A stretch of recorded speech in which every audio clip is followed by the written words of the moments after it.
Hi friends! Thanks for tuning in. If you like this video, please give it a like, comment below, and take a moment to subscribe to our channel. Chute-Saint-Philippe, Quebec, is a small but charming town located in the Laurentide region of Quebec, known for its forests, lakes, and beautiful natural scenery. Chute-Saint-Philippe is a peaceful getaway, perfect for anyone looking to relax and enjoy the outdoors. The town's name, Chute-Saint-Philippe, actually means St. Philip's Falls, inspired by the nearby waterfall that has been an important part of the local landscape. The area is surrounded by natural beauty, with dense forests, clear lakes, and lots of open space. People come here to enjoy a slower pace and connect with nature. Chute-Saint-Philippe is especially popular with outdoor enthusiasts.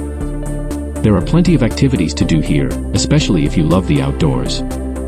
In the summer, you can go hiking, fishing, and camping. The lakes nearby, like Lac Rochon, are great spots for fishing and boating, and you'll find many people enjoying a quiet day on the water. In the winter, this area turns into a snowy wonderland, perfect for snowmobiling and cross-country skiing. The town has trails that connect to the larger snowmobile networks in the region, making it a favorite spot for winter sports lovers. Thanks for joining us as we explore Chute-Saint-Philippe. Whether you're here for the nature, the peaceful atmosphere, or a bit of adventure, this town has something special to offer.